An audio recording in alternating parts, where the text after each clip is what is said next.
ये है जॉब से बढ़कर, ये है करियर इंश्योरेंस। अपना बॉस खुद बनिए, बन जाइए LIC एजेंट। अब लाइफ सेट है। औषधीय पौधों की खेती से कैसे हो रही है किसान की आय दुगनी? क्या है भारत सरकार की योजना? कैसे बने जागरूक और समृद्ध?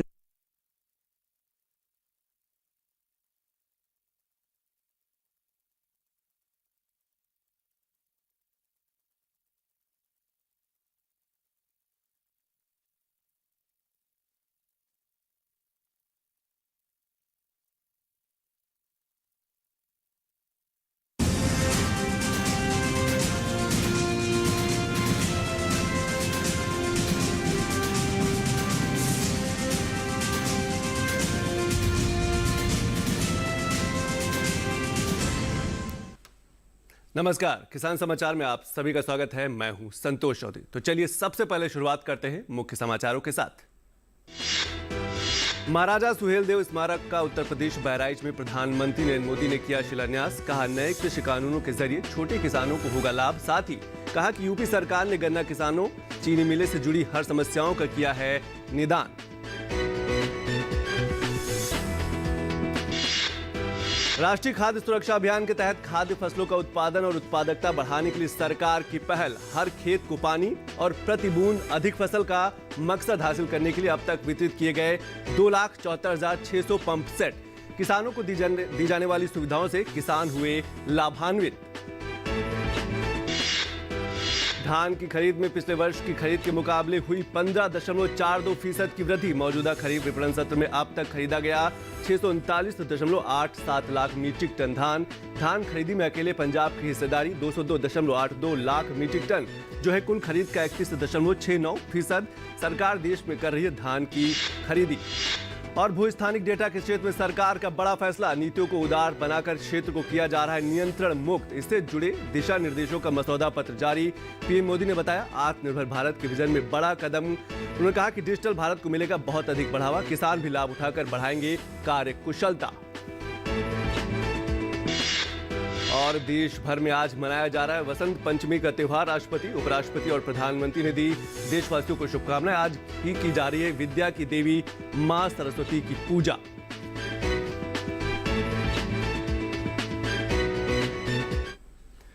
और अब खबरें विस्तार से। महाराजा सुहेलदेव की जयंती के उपलक्ष्य में उत्तर प्रदेश के बहराइच जिले में कार्यक्रम का आयोजन किया गया। इस कार्यक्रम में प्रधानमंत्री नरेंद्र मोदी ने वीडियो कॉन्फ्रेंसिंग के जरिए वो शामिल हुए।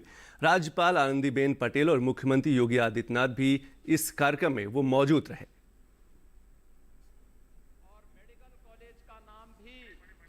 प्रधानमंत्री नरेंद्र मोदी ने अपने संबोधन में कहा कि भारत का इतिहास वो नहीं है जो देश को गुलाम बनाने वालों और गुलामी की मानसिकता के साथ लिखने वालों ने लिखा। भारत का इतिहास वो भी है जो देश के सामान्य जन ने लिखा है। पीएम मोदी ने कहा कि भारत के कई अनेक नायक नायिकाओं को कभी इतिहास में जगह नहीं दी गई, जिन्हें कभी उनका सम्मान नहीं दिया गया, उसे आज का भारत सुधार रहा है।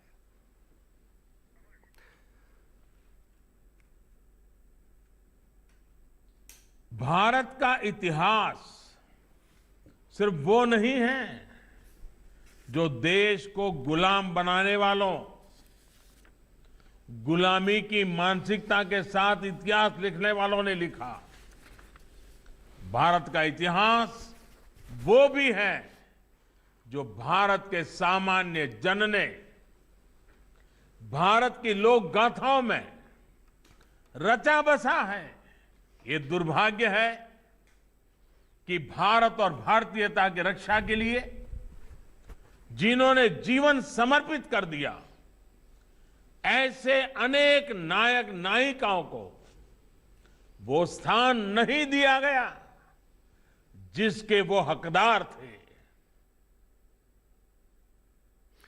पीएम मोदी ने कहा कि नए कृषि कानूनों के जरिए छोटे किसानों को लाभ होगा। साथ ही जगह जगह से किसानों को लाभ होने भी लगा है। कृषि कानूनों को लेकर कई तरह का प्रचार किया गया। जिन्होंने विदेशी कंपनियों के रास्ते खोले, वो देशी कंपनियों को डरा रहे हैं। साथ ही उन्होंने कहा कि यूपी सरकार ने गन्ना किसानों, चीनी मिले से जुड़ी समस्याओं को भी दूर किया है। उत्तर प्रदेश में इन नए कानूनों के बनने के बाद जगह जगह से किसानों के बेहतर अनुभव सामने आने में भी लगे हैं। इन कृषि कानूनों को लेकर भांति भांति का प्रचार करने की कोशिश की गई। ये पूरे देश ने देखा है कि जिन्होंने देश के कृषि बाजार में विदेशी कंपनियों को बुलाने के लिए कानून बनाया, वो आज देसी कंपनियों के नाम पर किसानों को डरा रहे हैं। राजनीति के लिए झूठ और अपप्रचार की ये पोल अब स्वयं किसान खोल रहे हैं। नए कानूनों के लागू होने के बावजूद यूपी में इस बार पिछले साल की तुलना में 2 गुने किसानों का धान खरीदा गया। पीएम मोदी ने आगे कहा कि बीते कुछ सालों में देश भर में इतिहास, आस्था, आध्यात्म, संस्कृति से जुड़े जितने भी स्मारकों का निर्माण किया जा रहा है, उनका बहुत बड़ा लक्ष्य पर्यटन को बढ़ावा देने का भी है। उत्तर प्रदेश तो पर्यटन, तीर्थाटन दोनों के मामले में समृद्ध भी है और इसकी क्षमताएं भी अपार है। बीते कुछ सालों में देश भर में इतिहास, आस्था, अध्यात्म, संस्कृति से जुड़े जितने भी स्मारकों का निर्माण किया जा रहा है, उनका बहुत बड़ा लक्ष्य पर्यटन को बढ़ावा देने का भी है। उत्तर प्रदेश तो पर्यटन और तीर्थाटन दोनों के मामले में समृद्ध भी है और इसकी क्षमताएं भी अपार है। रामायण सर्किट, आध्यात्मिक सर्किट, बौद्ध सर्किट, ऐसे अनगिनत सर्किट, इसका विकास किया जा रहा है। और हर खेत तक पानी पहुंचे, इसके लिए सरकार कई तरीके के प्रयास करे ताकि जो फसलों की उत्पादकता है उसको बढ़ाया जा सके। हर खेत को पानी और प्रति बूंद अधिक फसल का उद्देश्य सरकार का लक्ष्य है। राष्ट्रीय खाद्य सुरक्षा अभियान के तहत अब तक 2,74,600 पंप सेट किसानों को वितरित किए गए ताकि हर खेत तक पानी को पहुंचाया जा सके। 1,26,967 पानी का छिड़काव करने वाले यंत्र भी किसानों को वितरित किए गए हैं। पानी ले जाने वाले लगभग 764 लाख मीटर पाइप भी वितरित किए गए हैं जो दूर दराज के जो खेत हैं वहां तक पानी पहुंचाया जा सके। राष्ट्रीय खाद्य सुरक्षा अभियान वर्ष 2007-2008 में शुरू किया गया था। इसका उद्देश्य खेती के रकबे का विस्तार और उत्पादकता बढ़ाने के माध्यम से चावल, गेहूं और दालों के उत्पादन को भी बढ़ाना यानी कि रकबा बढ़ाना है। इसके साथ साथ मिट्टी की उर्वरता और उत्पादकता में सुधार करना है। इस योजना का यह भी एक उद्देश्य निर्धारित किया गया था, रोजगार के अवसर पैदा करना और कृषि पर आधारित अर्थव्यवस्था को भी आगे बढ़ाना इस योजना का मकसद था। किसानों को प्रथाओं के उन्नत पैकेज पर क्लस्टर प्रदर्शनों के आयोजन और फसल प्रणाली पर प्रदर्शनों के लिए सहायता लगातार प्रदान की जा रही है। करीब 80 हेक्टेयर क्षेत्र में नई उन्नत फसल उत्पादन प्रौद्योगिकी का उपयोग करने के लिए प्रौद्योगिकी प्रदर्शनों का भी आयोजन किया जा रहा है ताकि किसानों को जागरूक किया जा सके। इस अभियान के तहत अधिक उपज देने वाली किस्में HYV के बीज वितरण किए जा रहे हैं। जो प्रमाणित बीज है वो वितरित किए जा रहे हैं। कृषि मशीनरी, संसाधन संरक्षण मशीनरी और किसानों को फसल प्रणाली आधारित प्रशिक्षण भी प्रदान किया जा रहा है ताकि किसान जो है वो आधुनिक खेती की तरफ आगे बढ़ सके। किसानों की आय बढ़ाने के उद्देश्य से प्राथमिक प्रसंस्करण इकाइयों, छोटे भंडारण केंद्र इस अभियान में जोड़ा गया है। इस अभियान में बीज प्रतिस्थापन दर और प्रजाति प्रतिस्थापन में सुधार के लिए ध्यान केंद्रित किया गया, यानी किसानों को की जो भंडारण क्षमता है वो भी लगातार बढ़ाई जा रही है। नवीनतम किस्मों की छोटी किट को केंद्रीय बीज एजेंसियों के माध्यम से किसानों को घर पर मुफ्त में वितरित किया गया है। खाद्यान्नों की उन्नत किस्मों की बीज प्रतिस्थापन दर को भी बढ़ाने के लिए वितरित किए जा रहे हैं। ये कई ऐसी योजनाएं हैं जो किसानों तक पहुंच रही हैं। किसानों के द्वारा तक दलहन और पोषक अनाज की अच्छी गुणवत्ता वाले बीजों की उपलब्धता भी सुनिश्चित की गई है। करीब 16 लाख क्विंटल दालों और पोषक अनाज के प्रमाणित बीज का भी उत्पादन किया गया और इसका वितरण किसानों तक पहुंचेगा। और अब ये खबर उन किसानों के लिए है जो गाजर की खेती करते हैं। तो किसान गाजर की खेती में क्या रखें सावधानी और कैसे उत्पादित करें अच्छी गुणवत्ता वाली गाजर, पेश है ये खास रिपोर्ट।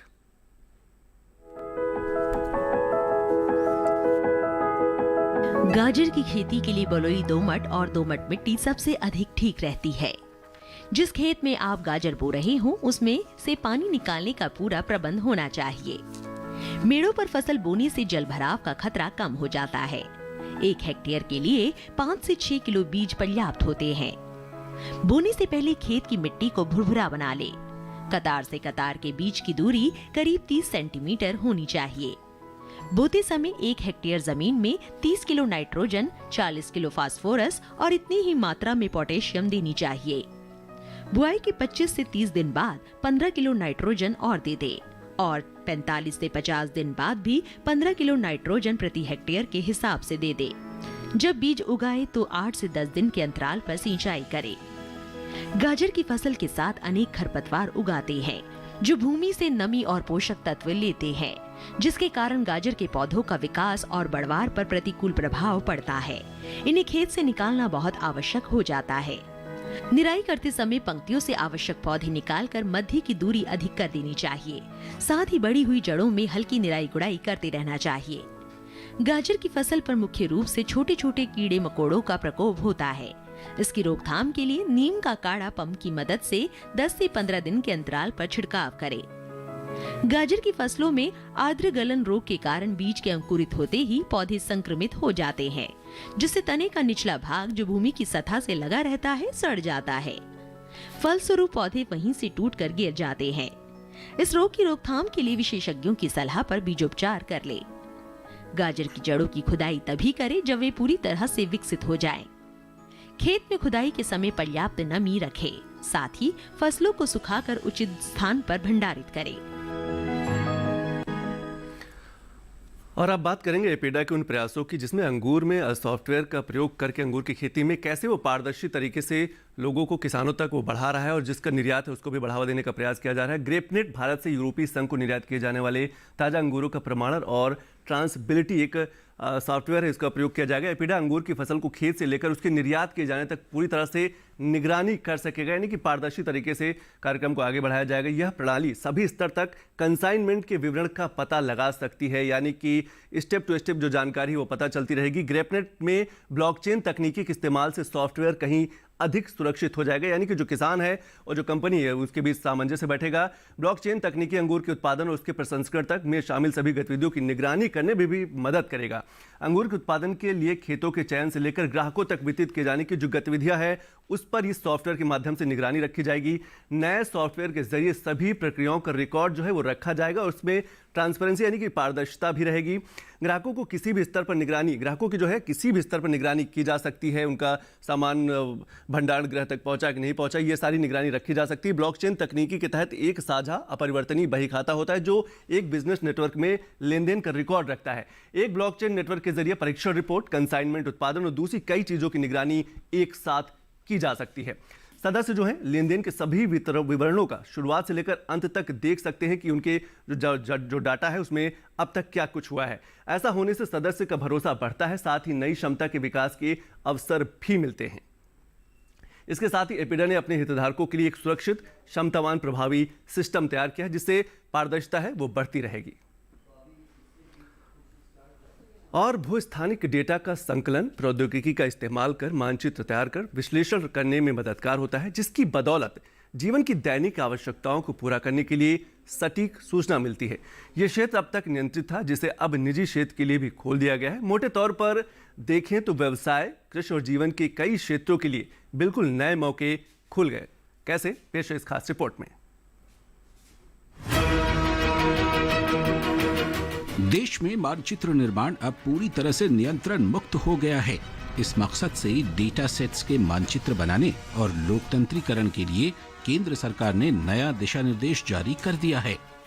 सोमवार को एक प्रेस कॉन्फ्रेंस में केंद्रीय विज्ञान और प्रौद्योगिकी मंत्री डॉक्टर हर्षवर्धन और अंतरिक्ष विभाग के प्रभारी मंत्री डॉक्टर जितेंद्र सिंह ने इससे जुड़े दिशा निर्देश का मसौदा पत्र जारी किया। सरकार का ये ऐतिहासिक कदम भूस्थानिक मानचित्र निर्माण के क्षेत्र में क्रांतिकारी बदलाव लाने वाला साबित हो सकता है। इस मौके पर डॉक्टर हर्षवर्धन ने सरकार के इस फैसले को भूस्थानिक उद्योगों के लिए अहम करार दिया। We strongly feel that geospatial data is critical for success of modern industry, offering location-based services such as e-commerce, delivery and logistics, urban transport, and it is also essential for traditional sectors of economy. प्रधानमंत्री नरेंद्र मोदी ने इसे आत्मनिर्भर भारत की दिशा में एक बड़ा कदम बताते हुए ट्वीट किया कि सरकार ने डिजिटल इंडिया के लिए विशेष जोर दिया है और ये फैसला देश के स्टार्टअप अनुसंधान को बढ़ावा देने वाला होगा। प्रधानमंत्री ने इसे कृषि क्षेत्र के लिए भी लाभकारी करार देते हुए लिखा कि किसानों को भी इससे लाभ होगा। केंद्र सरकार का ये कदम आत्मनिर्भर भारत के लिए बहुत ही महत्वपूर्ण है, क्योंकि इससे डेटा को सुलभ बनाने में मदद मिलेगी। Space technology and mapping would no longer be confined only as a tool to take care of the security areas, but also as a major tool for the development. We have now actually entered a phase or an era where space technology has virtually entered every Indian household in one way or the other. दरअसल भूस्थानिक data का संकलन प्रौद्योगिकी का इस्तेमाल कर मानचित्र तैयार कर विश्लेषण करने में मददगार होता है, जिसकी बदौलत जीवन की दैनिक आवश्यकताओं को पूरा करने के लिए सटीक सूचना मिलती है। भूस्थानिक डेटा का ही प्रयोग कर कई तरह से उपकरणों का विकास, उनकी कार्यकुशलता और दक्षता में बढ़ोतरी आसानी से की जा सकती है। बात चाहे मौसम संबंधी प्रबंधन की हो या आपदा प्रबंधन की या जल संसाधनों के प्रबंध की, कई क्षेत्रों में भूस्थानिक डेटा का उपयोग किया जा रहा है। भूस्थानिक डेटा आधुनिक डिजिटल इकोसिस्टम का अहम भाग है और ये देश के विकास के साथ ही सतत विकास में आर्थिक, सामाजिक और पर्यावरणीय अवसर के लिए भी जरूरी है। ये फैसला अंतरिक्ष क्षेत्र को भी मजबूती देगा, क्योंकि 5G जैसी तकनीक में स्पेस इंडस्ट्री अहम भूमिका में है। मुकेश शुक्ला के साथ news night desk, DD news. और अब बात करेंगे खरीफ फसलों की खरीदी की। देश भर के अलग अलग राज्यों की जो खरीफ की फसलें हैं उनकी खरीदी की जा रही है। समर्थन मूल्य पर किसानों से खरीदी की जा रही है ताकि किसानों को अधिक से अधिक लाभ पहुंचाया जा सके। धान की खरीद में पिछले वर्ष की खरीद के मुकाबले इस बार 15.42% की बढ़ोतरी हुई है। मौजूदा खरीफ विपणन सत्र में अब तक 639.87 लाख मीट्रिक टन धान जो है वो खरीदा गया है। इसमें अकेले पंजाब की हिस्सेदारी 202.82 लाख मीट्रिक टन है, जो कुल खरीद का 31.69% है। सरकार ने नोडल एजेंसियों के माध्यम से 3,09,134.83 मीट्रिक टन दलहन और तिलहन खरीदा। इसके साथ साथ न्यूनतम समर्थन मूल्य पर बीज कपास की खरीद सुचारू रूप से जारी। इसमें 18,91,013 किसान सीधे तौर से लाभान्वित हुए हैं। खरीफ 2020-21 के लिए धान की खरीद सुचारू रूप से देश भर के अलग अलग राज्यों में की जा रही है, चल रही है। किसानों से समर्थन मूल्य पर खरीदा जा रहा है। अगर हम राज्यों की बात करें तो पंजाब है, हरियाणा है, उत्तर प्रदेश है, तेलंगाना है, उत्तराखंड है। इसके साथ साथ जो दूसरे राज्य जहां पर किसानों से खरीदी की जा रही है उसमें तमिलनाडु है, चंडीगढ़, जम्मू और कश्मीर, केरल, गुजरात है, जहां पर किसानों से समर्थन मूल्य पर खरीदा जा रहा है, उनको लाभ पहुंचाने का प्रयास किया जा रहा है। आंध्र प्रदेश, छत्तीसगढ़, ओडिशा, मध्य प्रदेश, महाराष्ट्र के साथ साथ जो केंद्र शासित प्रदेश हैं वहां पर भी खरीदी चल रही है, जिसमें बिहार, झारखंड, असम, कर्नाटक है। इन राज्यों के साथ साथ जो केंद्र शासित राज्य हैं वहां पर भी सरकार की तरफ से खरीदी की जा रही है। पश्चिम बंगाल और त्रिपुरा से धान की खरीदी भी लगातार की जा रही है ताकि धान के जो किसानों को सीधे तौर पर लाभ पहुंचाया जा सके।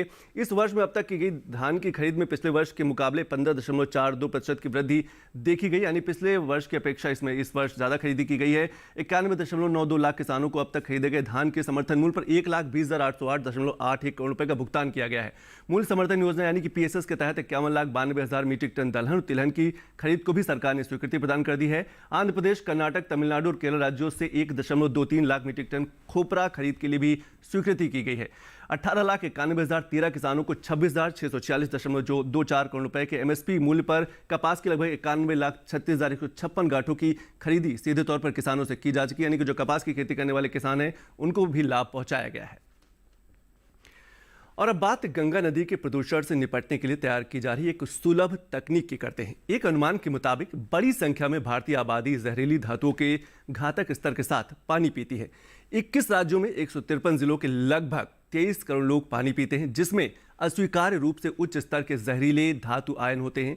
लंबे समय तक दूषित पानी का सेवन करने से बहुत प्रकार की बीमारियां हो सकती हैं, जैसे कि त्वचा से संबंधित बीमारियां हो सकती हैं, पित्ताशय, गुर्दे या फेफड़ों में कैंसर हो सकता है। इसी बात के मद्देनजर बनारस हिंदू विश्वविद्यालय के शोधार्थियों ने देसी बेहद कारगर और सस्ती तकनीक की मदद से गंगा समेत बेहद अम्लीय नदियों को निर्मल बनाने की पद्धति इजाद की है। क्या है ये पद्धति, देखते हैं हमारे संवाददाता डॉक्टर हरकेश बहादुर सिंह गौतम की ये खास रिपोर्ट।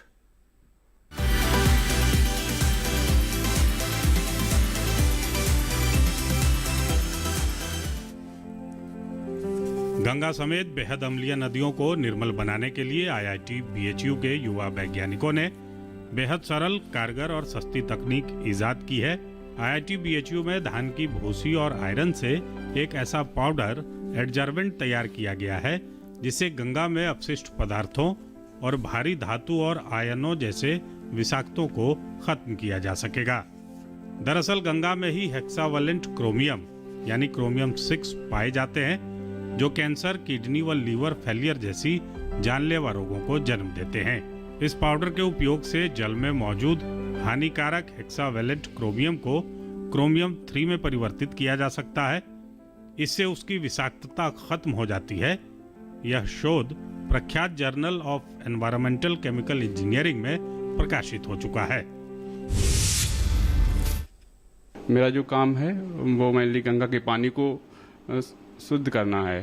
जो हम जो काम कर रहे हैं, जो हेक्सावेलेंट क्रोमियम होता है जो काफ़ी टॉक्सिक है, कैंसर काज करता है, बहुत सारी डिजीज काज करता है, इसको हम एक सिंपल मेथड से रिमूव कर रहे हैं। जो मेथड हमारा वेस्ट है वो राइस हस्क यानी धान की भूसी पे वेस्ट है। धान की भूसी को हम आयरन से डोपिंग करते हैं, उसके बाद इसको वेस्ट वाटर में डालते हैं, जिससे थोड़ी देर में पूरी तरह से क्रोमियम को रिमूव कर देता है वेस्ट वाटर से।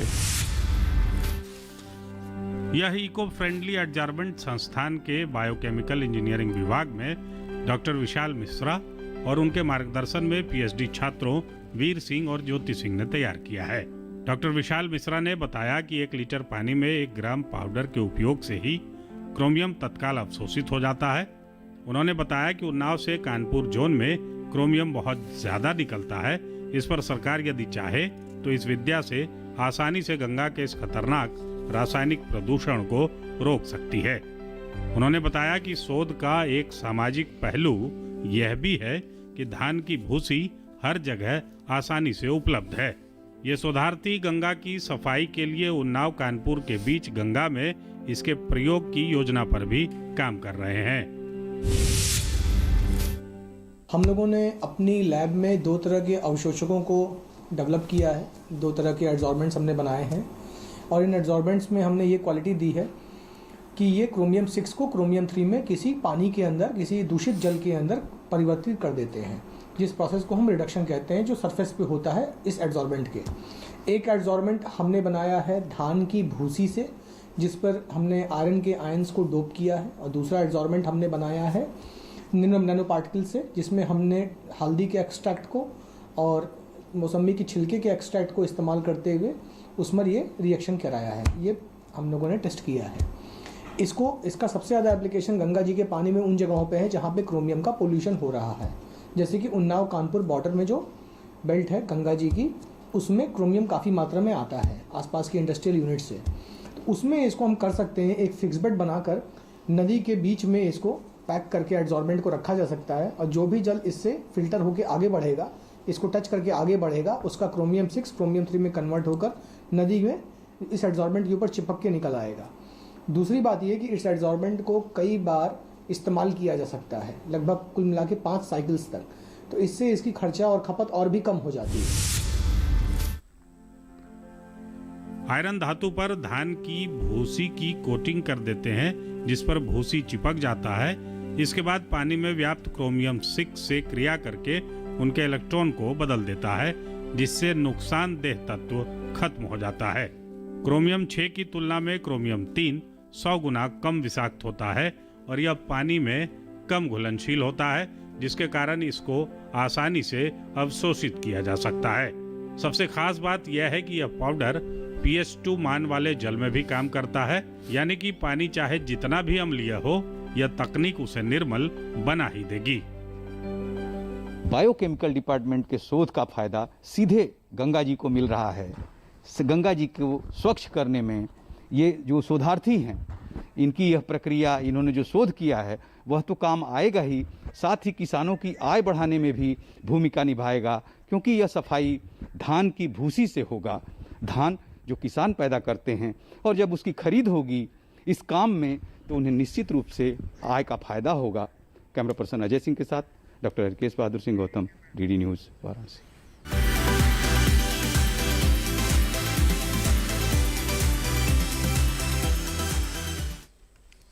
और आज देश भर में बसंत पंचमी का त्यौहार पूरी श्रद्धा के साथ मनाया जा रहा है। बसंत का उत्सव प्रकृति का उत्सव है। बसंत पंचमी के दिन मां सरस्वती की विशेष रूप से पूजा की जाती है।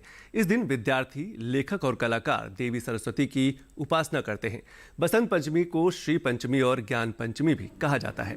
स्कूलों में इस दिन सांस्कृतिक कार्यक्रमों का आयोजन होता है। बसंत पंचमी को श्री पंचमी और ज्ञान पंचमी के साथ भी कहा जाता है। हिंदू कैलेंडर के अनुसार बसंत पंचमी का त्यौहार हर साल माघ मास में शुक्ल पक्ष की बसंत पंचमी के दिन मनाया जाता है। इस दिन लोग पीले रंग के कपड़े पहनते हैं, पतंग उड़ाते हैं और मीठे पीले रंग के चावल का सेवन करते हैं। राष्ट्रपति रामनाथ कोविंद ने देशवासियों को बसंत पंचमी और सरस्वती पूजा की शुभकामनाएं दी हैं। राष्ट्रपति ने अपने ट्वीट में बसंत के आगमन से देशवासियों के जीवन में सुख समृद्धि के संचार की कामना की है। उपराष्ट्रपति एम वेंकैया नायडू ने देशवासियों को बसंत पंचमी पर देशवासियों को शुभकामनाएं देते हुए कहा कि ऋतुराज बसंत का यह पर्व सभी के जीवन में समृद्धि, स्वास्थ्य और खुशहाली लाए। प्रधानमंत्री नरेंद्र मोदी ने बसंत पंचमी और सरस्वती पूजा के अवसर पर देशवासियों को शुभकामनाएं दी हैं। तो किसान समाचार में आज बस इतना ही।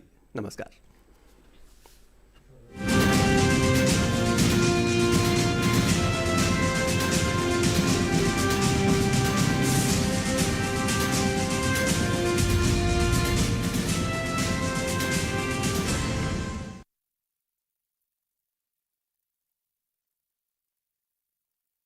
बढ़ो मेरे संग,